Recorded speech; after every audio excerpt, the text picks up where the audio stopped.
Hopefully everyone can hear me. All right. Just waiting for 2 more answers. Seth and Dane, if you could just answer whether or not you could hear me, please. All right, Isabella, make sure that your speakers are not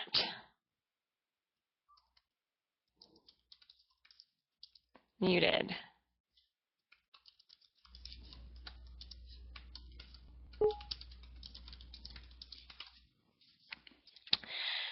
Okay, welcome to robotics. This is week 3 of Excited to get started with this week.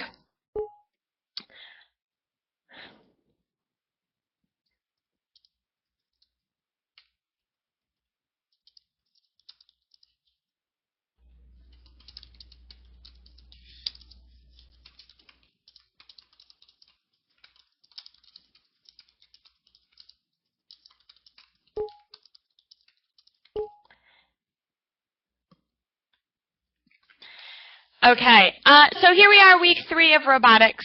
We are going to go ahead and get started. I'm just going to ask, you guys have been chatting away in the text chat, which is perfectly fine to do before class. I think it is great that you guys can get to know each other, learn about each other, learn where you live. All of that stuff is fantastic. I would like to remind you, though, to please do not write in the text chat during class unless it is something that has to do with class. For example, if we're talking about, or when we're talking about our Archimedes screws that you guys were supposed to finish, if you have a question, a comment, something about that, go right ahead. Raise your hand and you can talk, put it in the text chat, whatever you want. However, that is not the time to tell me that you ate spaghetti and meatballs for lunch. And how many people like spaghetti and meatballs? Okay? So just keep that in mind as we're going through class. Before class, perfect, as long as it's appropriate, you guys can talk about it. However, during class, we're focusing on class. Okay? So here we are, week 3. You guys had, for part of your homework last week, was to finish up the Archimedes screws that we did not get to finish last week. Everybody's should look exactly the same. We all have the same kits, and we all have everything else.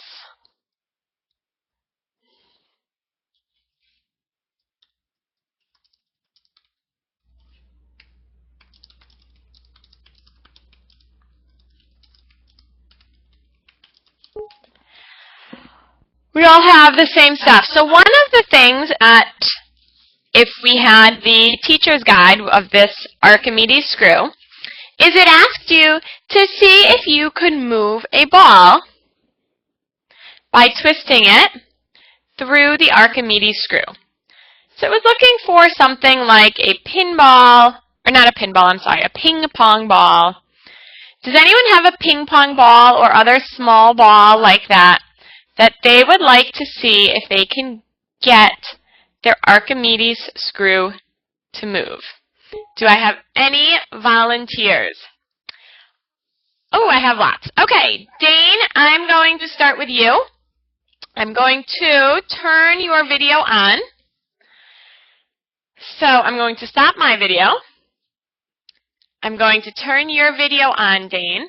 And what you need to do is you need to click underneath where the video is. You need to click OK.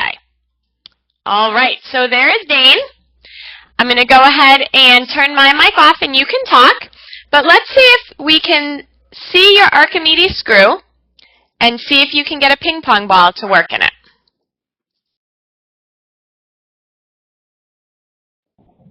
Hold on, I just need to go real quick.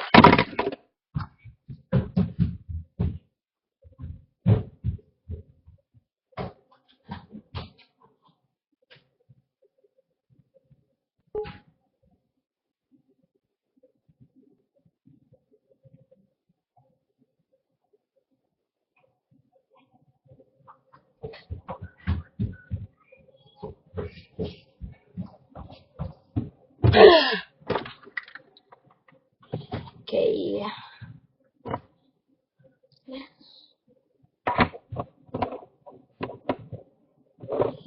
put it right here, down here, twist it.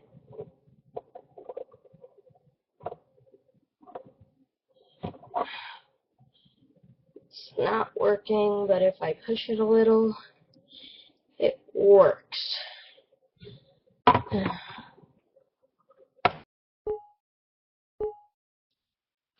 Awesome, great job. Thank you very much, Dane. Sometimes it takes a little bit of help when you're working with machines, especially when you're working on a simulation of a machine and not a true machine. Your ball might have been too heavy for the crank to actually move.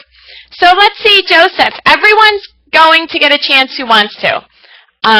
So don't worry if you don't get a chance to show me this. You'll have plenty of chances to be on camera. Joseph, why don't you go ahead and give it a try. Go ahead and click the little OK button underneath where the camera is. I'm sorry, where my video normally shows up.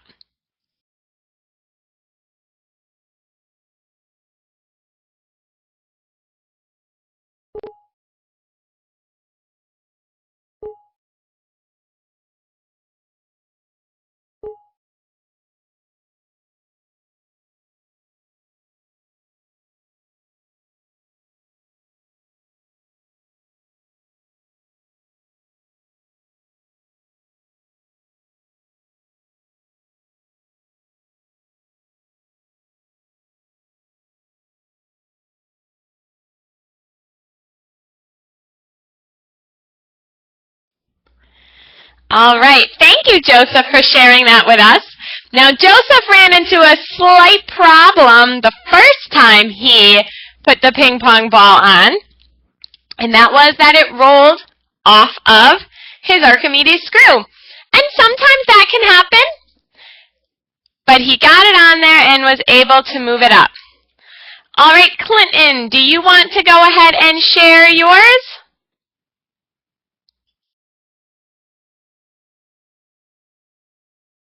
You should see the little OK button now. I turned your camera on from my end, and here you come.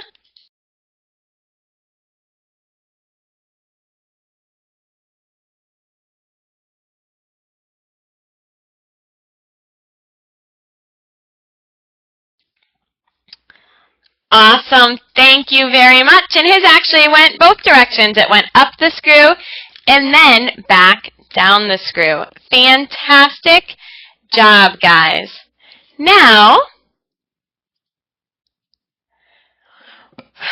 what is working when this screw is moving? You're moving the little handle or the lever. But what is actually doing the work? There's a part of your machine. There's a part of your machine that is working. Okay, you are turning the crank. But what is doing the work to move the ball? Is it the actual crank? Or is it something else on your Archimedes screw? Anyone want to take a chance? Remember, the more involved you are in class, the more chances you take. All right, Luke, let's see. Let's see your answer.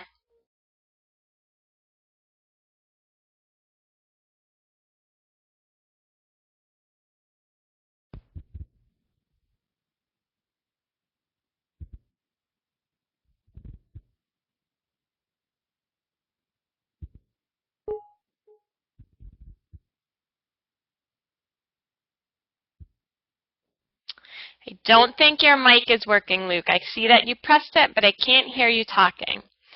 I see a couple of you are putting axle. A couple of you have put crank.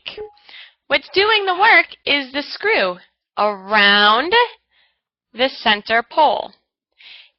When you were attaching this piece, and I'm going to unattach mine, this gray and yellow piece that you guys did, what this truly is this is a plane a simple machine that is attached around the circular axle. Okay, so we took the plane, we attached it to the axle.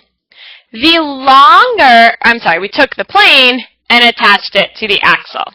The longer this axle was, so this axle, we'll just count in terms of white pieces, was 1, 2, 3, 4 white pieces in length.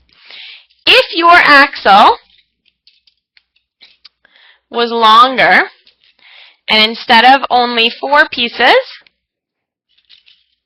it was 8 pieces in length, would your Archimedes screw be stronger or weaker? What do you think? If instead of just 4 white pieces, it was 6 white pieces. Clinton, would it be stronger or weaker?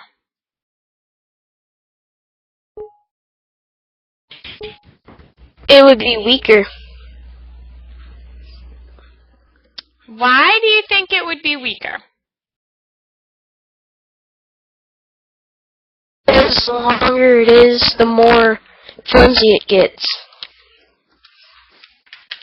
Okay, very good. The longer it is, the more flimsy it would get being made out of these connects. Very good. So it would take more power up at the crank, up here, in order to get it to move.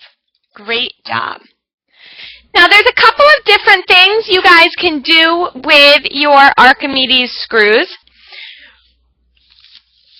And what I want to do real quick is just talk for a minute about what these Archimedes screws, and now mine's in pieces over here, but what they're used for in the real world. Okay, they're an ancient machine. But does anyone know any common or current applications for this machine? Joseph, go ahead. Really? I only heard the tail end of that. Make sure that your button says talk before you start talking. Go ahead and try again, Joseph.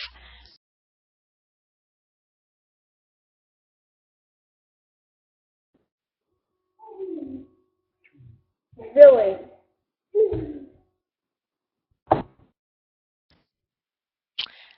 All right, Luke, why don't you give it a shot?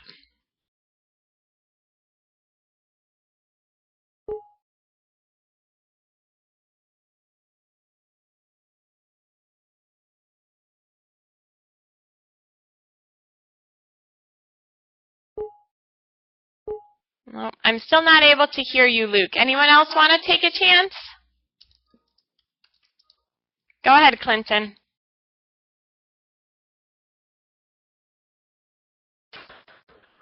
For drilling the holes in the earth to put like wires and stuff in. Great job. Giant screws or Archimedes screws can be used to drill holes attached, to put wires in, like you said. You could use it to drill wells for drinking water. Sometimes it's used to drill oil wells. Okay, another use of an Archimedes screw, and actually the original use of an Archimedes screw, was if you had an incline. So if you had a hill, pretend this is our incline, and you had a dam, and you had water down here, but for whatever reason, you needed the water up here. Maybe your city was built up on a cliff up here, but the ocean was down here, or the lake. An Archimedes screw was built to move the water from the ocean, or the lake, up the turbine in the screw, all the way to your city.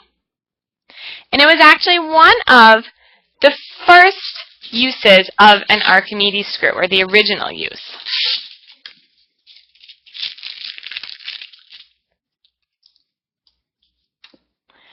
All right.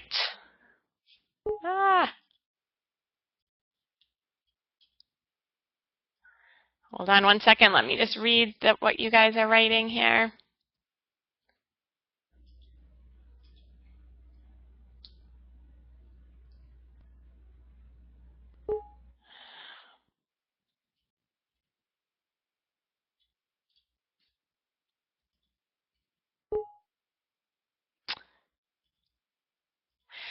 All right, guys, I'm going to have to go ahead and lock this chat. We need to keep it on topic, so I'm going to lock it so no one can write in it. If you have a question, you're going to have to raise your hands. I'll unlock it in a little bit, but right now it needs to stay locked so you guys are paying attention. All right, so this week we were going to talk about compound machines. I'm going to go ahead and release a PowerPoint. This Archimedes screw, believe it or not, is a fairly simple machine. Compound machines and simple machines both can be changed and moved into robots.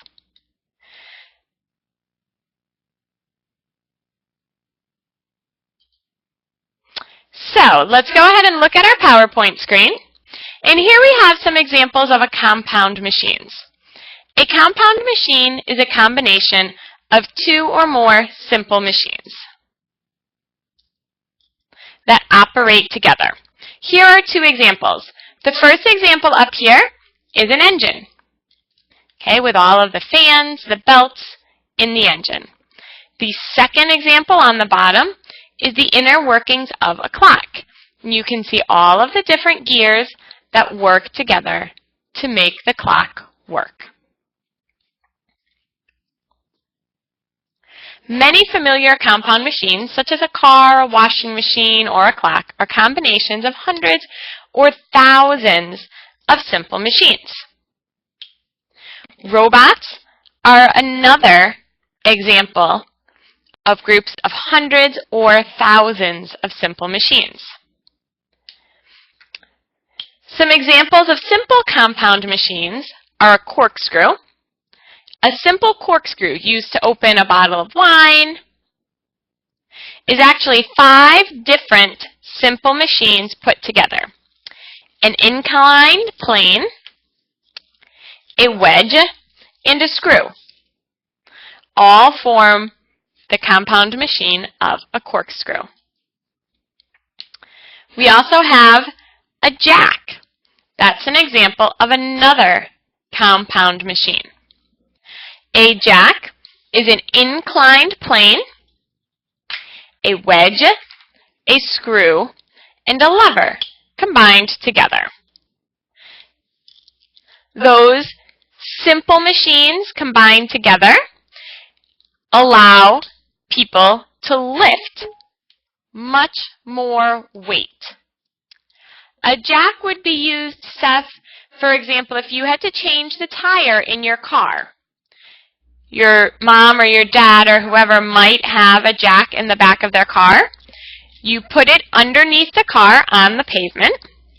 And then this top red part, you pump it up with a little metal bar all the way until it touches the bottom of your car. And then you begin, or you continue, pumping it, and it will lift the car off the ground, or anything heavy. Car is just one example.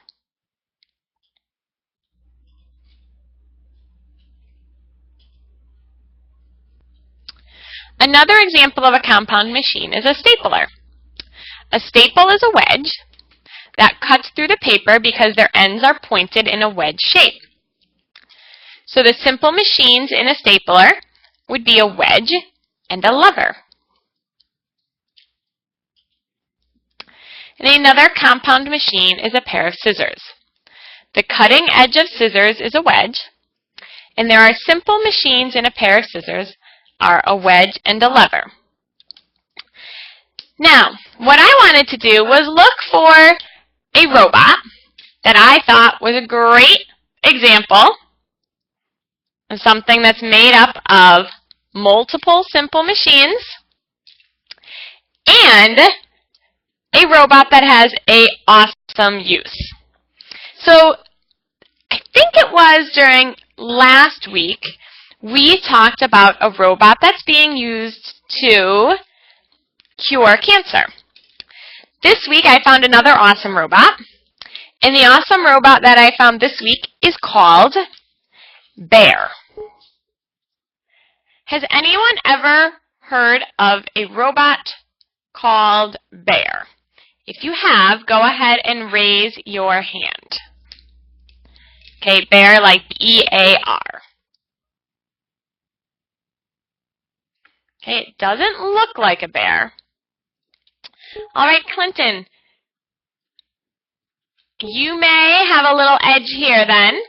So we are going to take a look at this robot that's called Bear. I'm going to put it up on our whiteboard. And here he is. Okay, so go ahead and look at your whiteboard screen. This is the robot whose name is Bear. I'll put it up here. He is used to rescue people.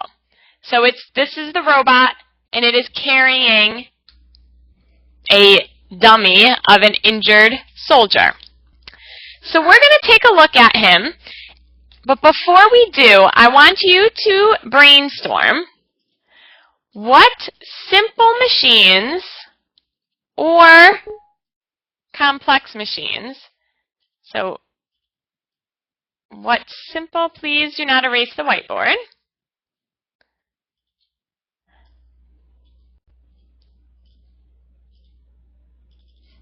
Okay, what simple or complex machines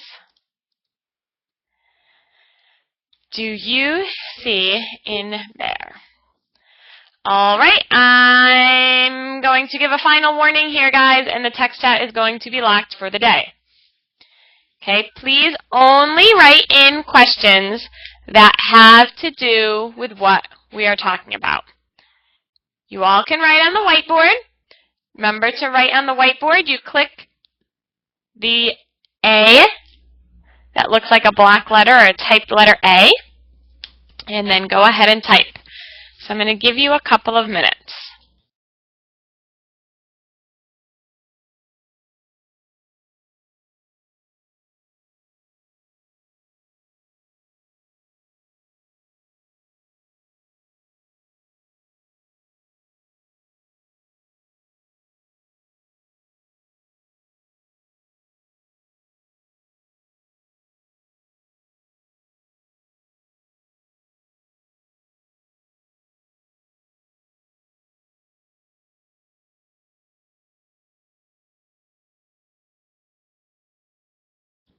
Okay, try and stay. It says page 1 of 1. All you should be doing is writing on the whiteboard. Don't change the page numbers.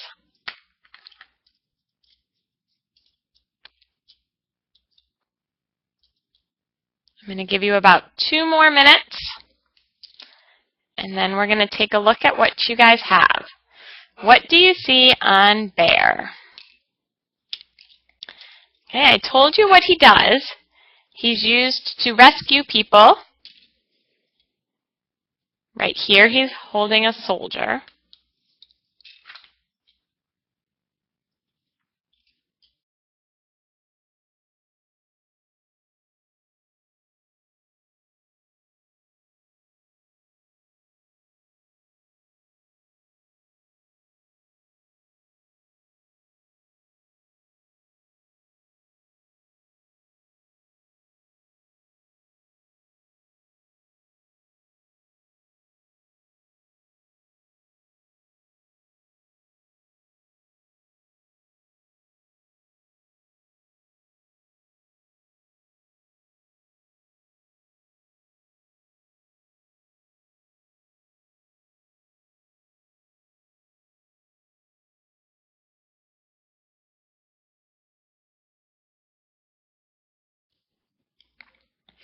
All right, so you guys have some great ideas up here. Okay, there's pulleys, arms, gears, levers. wheels, axles, and tracks. Okay, those are all great ideas. So let's take a look at what Bear does and how he does it. If you go ahead up to your PowerPoint screen again, you can now see a document.